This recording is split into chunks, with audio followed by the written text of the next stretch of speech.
बांग्लादेश की राजनीति में एक बार फिर बड़ा भूचाल आ गया है। देश छोड़ने के बाद पहली बार बांग्लादेश की पूर्व प्रधानमंत्री शेख हसीना ने दिल्ली से वर्चुअल माध्यम से लोगों को संबोधित किया। लेकिन इस संबोधन में एक बात जिसने सबका ध्यान खींचा वो ये था कि शेख हसीना की स्क्रीन पूरी तरह से बंद थी। माना जा रहा है कि सुरक्षा और अपनी लोकेशन सार्वजनिक होने की आशंका के चलते उन्होंने ऐसा किया। लेकिन सवाल सिर्फ कैमरा बंद रखने का नहीं है। असली सवाल ये है कि आखिर शेख हसीना इस वक्त क्या संदेश देना चाहती हैं और इसका बांग्लादेश की राजनीति पर क्या असर पड़ सकता है। अपने संबोधन में शेख हसीना काफी भावुक नजर आईं। उन्होंने कहा कि वह एक ऐसी व्यक्ति के रूप में बोल रही हैं जिसने अपना पूरा जीवन बांग्लादेश के लोगों के लिए समर्पित किया, लेकिन आज उन्हें अपने ही देश से दूर रहने के लिए मजबूर होना पड़ा है। इस संबोधन का सबसे बड़ा और तीखा हमला अंतरिम सरकार के प्रमुख मोहम्मद यूनुस पर था। शेख हसीना ने आरोप लगाया कि बांग्लादेश में हुआ आंदोलन कोई अचानक शुरू हुआ छात्र आंदोलन नहीं था, बल्कि एक बहुत ही सोची समझी साजिश थी। हसीना ने दावा किया कि खुद मोहम्मद यूनुस ने माना था कि इस आंदोलन के पीछे एक मास्टरमाइंड था। हसीना का दावा है कि जुलाई और अगस्त 2024 का आंदोलन कोई स्वतः स्फूर्त छात्र आंदोलन नहीं था, बल्कि यह पहले से योजनाबद्ध राजनीतिक अभियान था। हसीना के अनुसार आंदोलन का इस्तेमाल लोकतांत्रिक चुनावी प्रक्रिया के बजाय सत्ता परिवर्तन के माध्यम के रूप में किया गया। पूर्व प्रधानमंत्री का ये बयान इसलिए भी महत्वपूर्ण है क्योंकि 2024 के आंदोलन को लेकर आज भी बांग्लादेश में दो अलग अलग राजनीतिक नैरेटिव मौजूद हैं। एक पक्ष इसे लोकतंत्र और जवाबदेही की लड़ाई मानता है, जबकि दूसरा पक्ष इसे संगठित राजनीतिक अभियान बताता है जिसने देश को अस्थिर कर दिया। शेख हसीना ने अपने भाषण में 1971 के मुक्ति संग्राम का भी जिक्र किया। उन्होंने कहा कि आज का बांग्लादेश वैसा नहीं है जिसके लिए लाखों लोगों ने बलिदान दिया था। इस तरह उन्होंने वर्तमान हालात की तुलना स्वतंत्रता संग्राम के आदर्शों से करते हुए भावनात्मक संदेश देने की कोशिश की।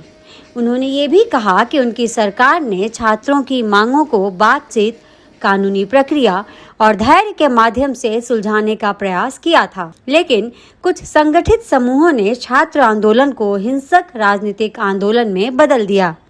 उनके अनुसार सुधार की मांग केवल एक आवरण थी, जबकि वास्तविक उद्देश्य सत्ता परिवर्तन करना था। इस पूरे विवाद में एक और बड़ा मुद्दा मौतों के आंकड़ों को लेकर सामने आया है। शेख हसीना के बेटे साजिद वाजिद ने संयुक्त राष्ट्र की रिपोर्ट पर सवाल उठाते हुए कहा कि संयुक्त राष्ट्र ने लगभग 1400 मौतों का आंकड़ा दिया, जबकि सरकारी रिकॉर्ड करीब 800 मौतों की बात करते हैं।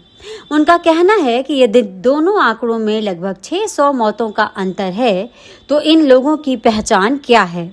उन्होंने दावा किया कि उनकी पार्टी और उनके वकीलों ने कई बार संयुक्त राष्ट्र से इन नामों की जानकारी मांगी, लेकिन अब तक कोई सूची उपलब्ध नहीं कराई गई।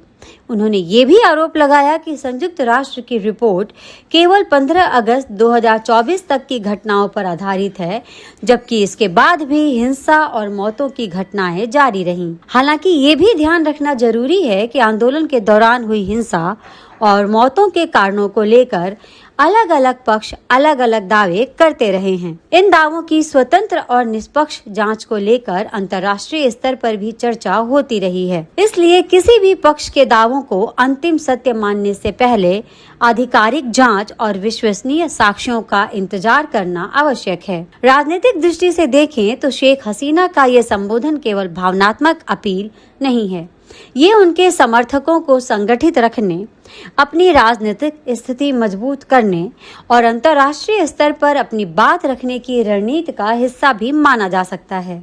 दूसरी ओर वर्तमान अंतरिम सरकार और उनके समर्थक इन आरोपों को खारिज करते रहे हैं और आंदोलन को जनता की असंतुष्टि का परिणाम बताते हैं। आने वाले समय में ये देखना दिलचस्प होगा कि क्या शेख हसीना के ये बयान बांग्लादेश की घरेलू राजनीति में कोई बड़ा प्रभाव डालते हैं या फिर केवल राजनीतिक बयानबाजी तक सीमित रहते हैं।